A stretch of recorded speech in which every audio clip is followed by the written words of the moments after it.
इसमें लिखा है इंडियन सिस्टम और international system. System of number numeration. आगे वाले लोग ध्यान से सुने टीचर को। इसमें लिखा है इंडियन सिस्टम और इंटरनेशनल सिस्टम। इसमें लिखा है 1, तो इंटरनेशनल सिस्टम में भी 1 कहते हैं इसको। ध्यान से देखो। उसके बाद में है 10 लिखा है, तो इंटरनेशनल सिस्टम में भी 10 कहते हैं। ठीक है, ध्यान से देखो। 100 लिखा है, तो इंटरनेशनल सिस्टम में भी 100 कहते हैं।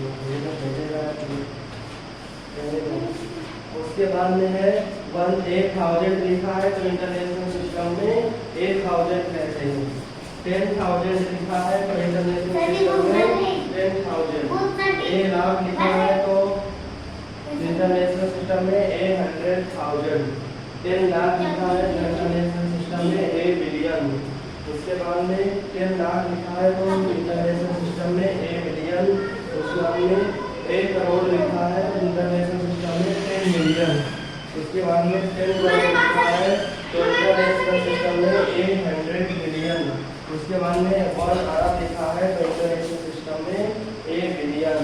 और 10 अरब लिखा है, तो इंटरनेशनल सिस्टम में 10 बिलियन कहा जाता है। ठीक है, जो इंडियन सिस्टम है उसके हिसाब से और जो इंटरनेशनल सिस्टम है उसके हिसाब से।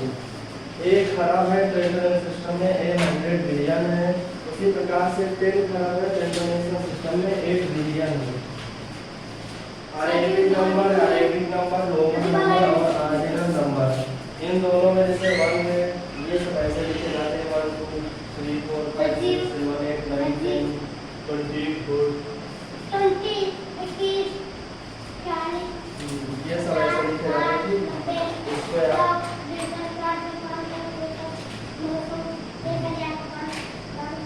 उसके बाद Sunday, Monday, Tuesday, Wednesday, Thursday, Friday, Saturday, रविवार, सोमवार, मंगलवार, बुधवार, गुरुवार, शुक्रवार, शनिवार, इतवार, पीर, मंगल, बुध, जमेरात, जुम्मा, शनिचर।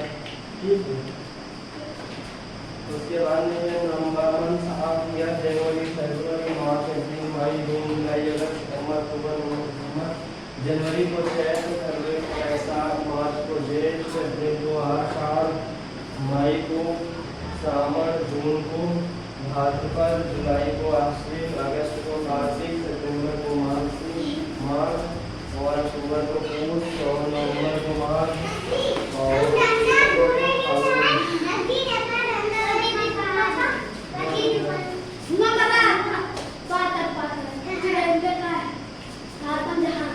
और हम सुनिए। जुबिल टेबल में 1 ईयर में एनिवर्सरी और 60 ईयर में डायमंड जुबली और 10 ईयर में 1 डिकेड और 75 ईयर में प्लेटिनम जुबली और 35 ईयर में सिल्वर जुबली और 100 ईयर में 1 सेंचुरी। 50 ईयर में गोल्डन जुबली और 1000 ईयर्स में 1 मिलेनियम। एक काम करो, तुम जो है कल कहाँ रख याद करके आओगे। देखो ये इतना हो ही गया, इसको समझ ये समझा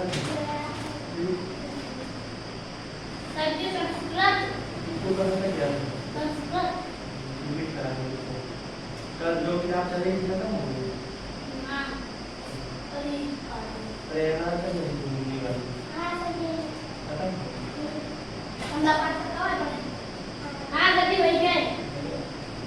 यानी कल नई शिक्षा अभी कंप्लीट करवाएं अपने समय की करना होगी।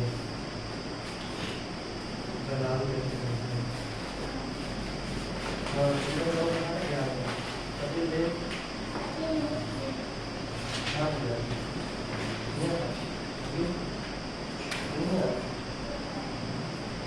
जो याद करो उनके बाद में जो याद करो दुनिया का अगले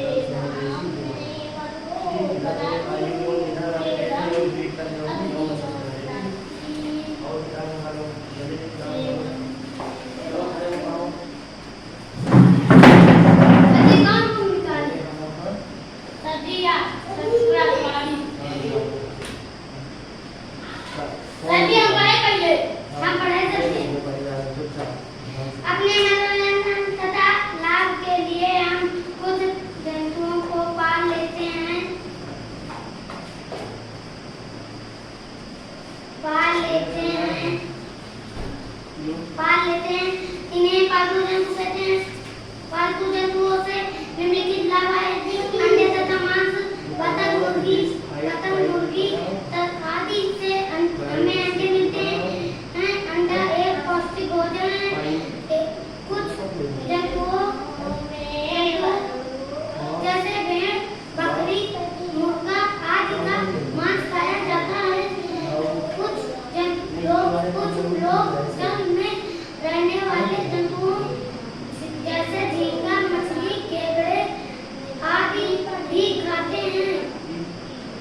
बता दो। मुर्गी, बकरी, मछली, दूध, दूध तथा दूध से बने पदार्थ, गाय भैंस बकरी आदि जंतुओं से हमें दूध मिलता है। दूध से हम दही, मक्खन, पनीर और आइसक्रीम तथा अनेक प्रकार की मिठाइयाँ बनाते हैं। दूध संपूर्ण आहार है। यह सभी आयु के लोगों के लिए लाभदायक है। एक पेंसिल है। लाभदायक होता है। कौन से जंतु को पेंसिल है। भोजन लेने वाले जंतु? ऊंट, गाय, गधा, घोड़ा। कहाँ का नहीं होगा ये मछली? सर तुम्हें पता है? हमारे नहीं बैठे हैं पहले हमारे कहाँ सब्जी नहीं है? सब्जी नहीं है। सब्जी को बांधने या काटना हम बांधते सब्जी हैं। गाय हमसे क्या करते हैं? पेंसिल और पेंसिल। ऊंट, बैल, गधा, घोड़ा आदि आते हैं। ऊंट, घोड़ा, बैल आदि गाड़ी खींचने का है। पावर करता सुबह काफी गाड़ी चूहे गाड़ी है तो हमारी मन सारा बोलकर हमारा मनोरंजन करता है।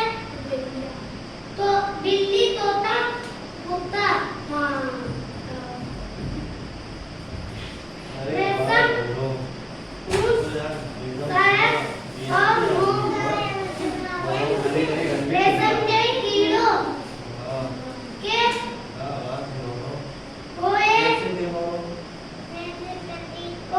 खोल से हमें रेशम मिलता है।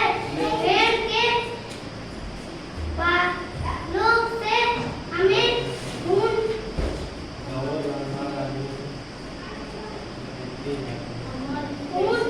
मिलती है। ऊनी वस्त्र सर्दियों में पहने जाते हैं। मधुमक्खियाँ रातों से हमें शायद और मोम मिलता है। किसी पास नहीं चाहिए।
तितली है जो मीट लिखता ताकि कुछ जंतु गुफा तितली है को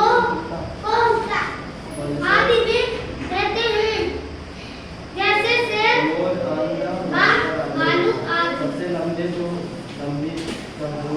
जैसे हम प्रतिदिन अपने चारों और अनेक प्रकार के पौधों को देखते हैं। सभी पौधों जीवित होते हैं। आकृति तथा आकार में पौधे परस्पर भिन्न होते हैं। आकार जीवन का तथा उन्हें के स्थान के आधार पर पौधों को निम्नलिखित रूप में बांटा जा सकता है। बहुपौधे तथा औषधीय पौधे का कहलाते हैं। शाक पौधों का तना पतला तथा कोमल होता है। ये पौधों अधिक और ऊंचे नहीं होते हैं। मौसमी और सब्जी मौसमी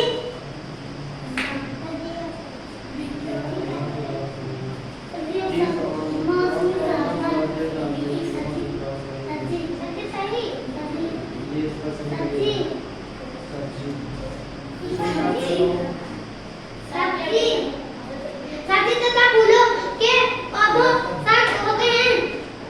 केला एक ऊंचा पौधा होता है, लेकिन यह एक शाक है। गेहूं, घास,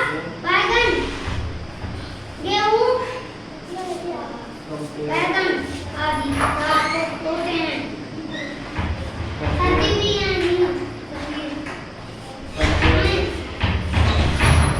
आकार में छोटे तथा घने पौधों को झाड़ी कहते हैं। झाड़ी में मुख्य तना नहीं होता है। इसमें भूमि की सतह से ऊपर अनेक शाखाएं निकली होती हैं। ये बहुत पास तथा घने रूप में होती हैं। इसी कारण ये पौधे झाड़ीदार दिखाई देते हैं। इन पौधों की ऊंचाई भी अधिक नहीं होती है। ये पौधे कुछ ही वर्ष तक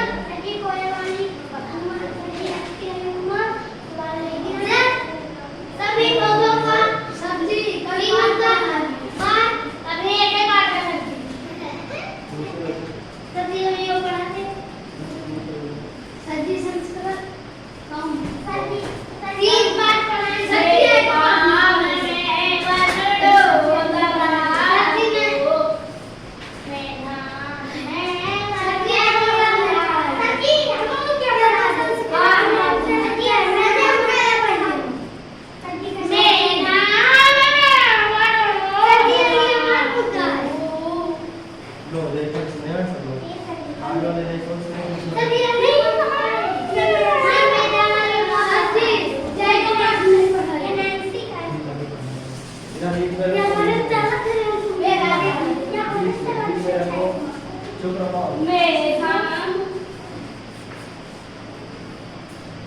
जब खुशी बोलने कहा है तब वो बोलने लगी।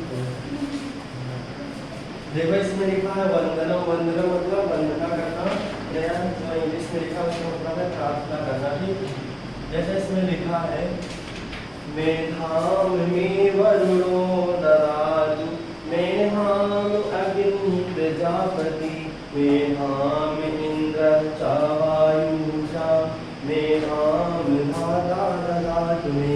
इसका अर्थ है वरुण देव मुझे बुद्धि दे, अग्नि और प्रजापति बुद्धि दे, इंद्र और वायु देवता बुद्धि दे, विधाता मुझे बुद्धि दे। क्या है? प्रेरक है। ठीक है, उसके बाद में अगला है संस्कृत वर्णमाला, जिनमें हिंदी के समान संस्कृत की वर्णमाला में भी दो प्रकार के वर्ण या अक्षर होते हैं।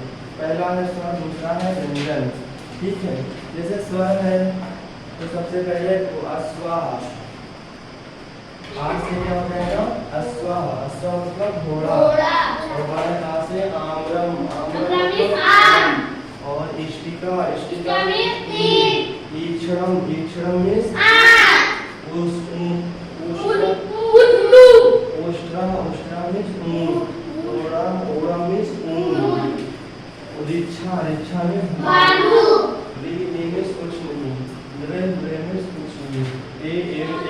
मीन्स तीर, तीर। ऐरावता मीन्स हाथी, हाथी। ओकाह मीन्स महल, महल। औषधम मीन्स दवाई। और अंशुमानम मीन्स सूर्य। अहा मीन्स कुछ नहीं। इस प्रकार ये हो गया आपके स्वर। अब आता है व्यंजनम वर्णा। व्यंजन वर्णा मतलब है व्यंजन के वर्ण। कलशा कलश, खगा पक्षी, गदहा गधा, घटाह घड़ा, और अंगामे कुछ नहीं। चंद्रा चंद्रमा। और छत्रम छाता। जना, मनुष्य। इच्छसा, मछली। तंडिका कुछ नहीं। तंकिता, कुल्हाड़ी।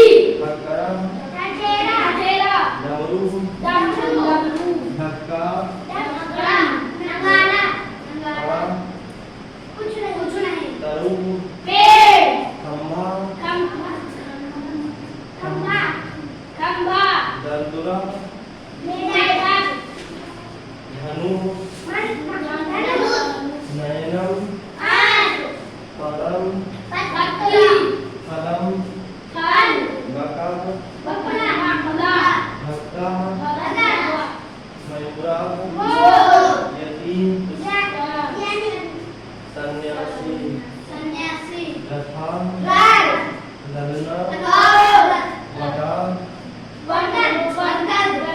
ससका,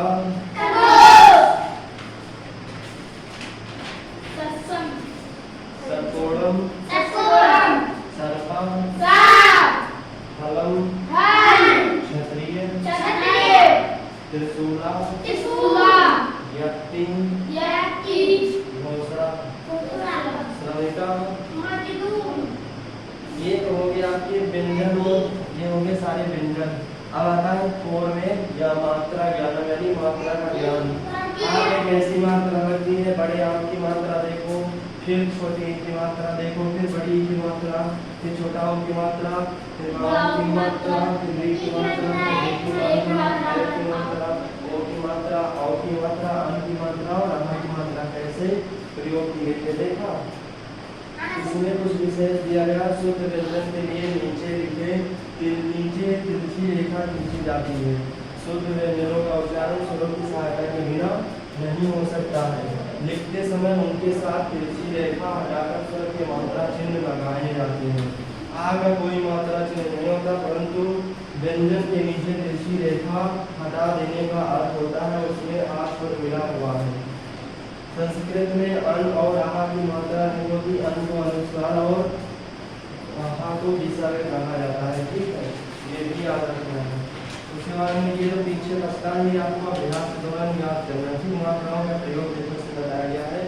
आ का मतलब आ की मात्रा के लिए प्रयोग किया गया है माला, और फिर छोटी की मात्रा का रवि, बड़ी की मात्रा का, उसके बाद में ऊ की मात्रा का तुरंग, उसके बाद में बड़ा की मात्रा का मुस्का, री की मात्रा का नपा, और ए की मात्रा का धीमू, और ए की मात्रा का सैनिका, ओ की मात्रा का ओका, और औ की मात्रा का औषधम। ठीक है, अन की मात्रा का संखा। ठीक, इसी प्रकार से अमात्रिक ज्ञानम। ठीक, अमात्रिक ज्ञानम को देखिए, खा प्लस गा खगा, गा प्लस जा गजा, में वा प्लस का वटा। ठीक, ये क्या है अमात्रिक ज्ञान। ठीक है, और ब होगा बका, बका होगा बगुला, और सा और प्लस सा प्लस का क्या जाएगा सस्का, सस्का खरगोश, और रजका मिस गोभी। उसी प्रकार से घड़ा मिस घड़ा, नयनम मिस जल जल जल मिस उपवनम। उसके बाद में है लिंग। जिस चिन्ह द्वारा किसी पुरुष अथवा स्त्री जाति का बोध होता है उसे लिंग कहते हैं। संस्कृत भाषा में लिंग 3 प्रकार होते हैं, पुल्लिंग, स्त्रीलिंग और नपुंसकलिंग।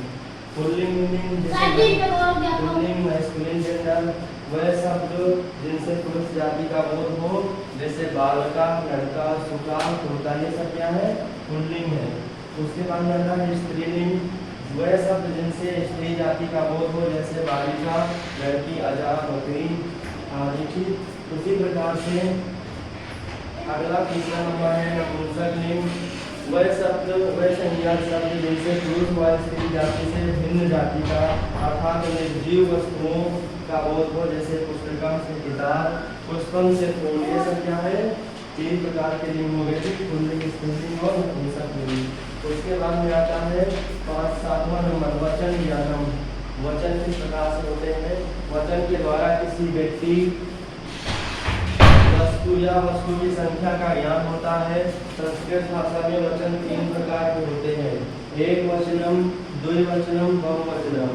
एक वचनम में सिंगुलर नंबर वह शब्द जिनसे एक वस्तु या एक व्यक्ति का ज्ञान होता है, जैसे अश्वा मतलब एक घोड़ा, अजा मतलब एक बकरी, पत्र मतलब एक पत्थर। तो इससे क्या है? एक वचन है। उसी प्रकार से दूसरे नंबर में है द्विवचनम। द्विवचनम मतलब डुअल नंबर वह शब्द जिनसे कि दो वस्तुओं या दो व्यक्तियों का ज्ञान होता है, जैसे अश्व 2 घोड़े, अजय 2 बकरियां, पत्रे 2 पत्ते। बहुवचनम वह शब्द जिनसे 2 से अधिक वस्तुओं या व्यक्तियों का ज्ञान होता है, जैसे अश्व बहुत से घोड़े, अजा बहुत सी बकरियां, पत्राणि बहुत सी पत्तियां। तो ये सब क्या हो गए? बहुवचन हो गए। ठीक है, तो आप लोगों को पता हो गया एक वचनम, द्विवचनम और बहुवचनम। ठीक है, अब बात आती है 8वें नंबर में गणना की। जैसे पुल्लिंग है, स्त्रीलिंग है, नपुंसक लिंग है। एक अश्व क्या है? घोड़ा है, पुल्लिंग है। एक चटका, एक चिड़िया, एक चित्रम, एक चित्र, 2 सिंहा, 2 शेर। ये क्या? 2 बालिका, 2 बालिकाएं, 2 पुष्पे, 2 फूल, त्रय मुस्का, 3 तीसरा पलिया, 3 तृण पुस्तिका, 4 बालका, 4 धेनु, 4 कदली फल। ध्यान दीजिए 1 से 4 तक की गिनती के रूप तीनों लिंगों में अलग अलग चलते हैं। 5 से लेकर आगे तक के तीनों लिंगों में समान होते हैं। पंच को 5, अष्ट को 8, षट को 6, 9 को 9, सप्त को और 10 को 10। अगला है, इसको आपको याद करके आना चाहिए। तो पीला पीला पेज है, ये सब याद कर रहे हो। आगे है मरामम शरीरम। सिरा मतलब कर्णा मतलब कान, केसा मतलब बाल, मस्तकम मतलब मत्था, नेत्र मतलब नेत्र, नासिका मतलब नाक, दंता मतलब दांत, ग्रीवा मतलब गर्दन, स्कंधा मतलब कंधा, वक्षा मतलब छाती, उदरम मतलब पेट, अंगुष्ठा मतलब अंगूठा, अंगुल्या मतलब उंगली, हस्ता मतलब हाथ और पादा मतलब पैर। ठीक, इस प्रकार से याद करके आना है। ठीक, इसके बाद में अगला है फलानी।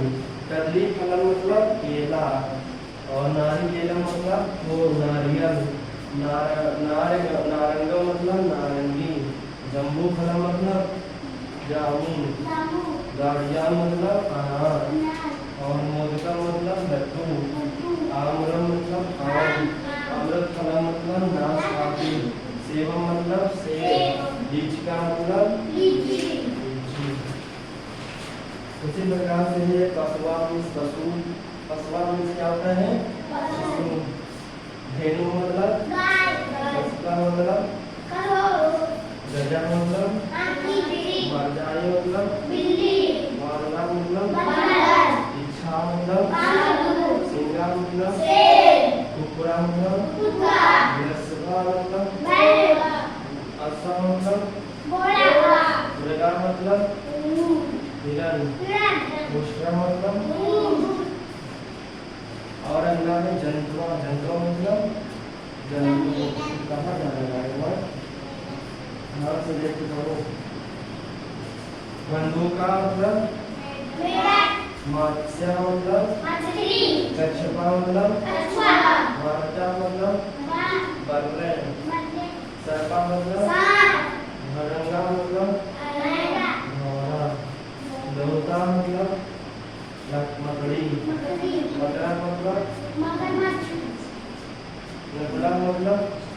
नेवला नेवला मुस्का मतलब कुआ गिल का मतलब गिनती पतंगा का मतलब पतंगा अब बता है बछड़ा द्वारा तोता मतलब कबूतर कबूतर कुक्कुटा मतलब तोता मुर्गा चुका मतलब तोता चटका मतलब बढ़िया मयूरा उल्लू उल्लू बाज बाज बतका बतख ये काका कौवा बका कपड़ा पिका कोयल हंसा हंस ठीक है आगे आपको 14 को प्रश्न जो भी है पितामही मतलब दादी पितामह दादा जनता पिता भगिनी भाई भ्राता भाई माता भगिनी माता नाना मातामह नाना पितृव्य चाचा पितृव्य चाची मातामही नानी मातुली मामी मातुला मामा अब बात आती है रंगान ज्ञानम रंगों की ज्ञान लगता मतलब लाल कृष्णा मतलब काला हरिता मतलब हरा श्वेता मतलब सफेद पीता मतलब नीला मतलब नीला ठीक इन किताबें सुनी को नहीं जो आप सुनी जाएगी पढ़ाई आधे तुम बनाओ साल तुमको बनाना है आज तुमको ठीक सर जी यहाँ काम कैसे सर जी आप कौन पढ़ाओ सर जी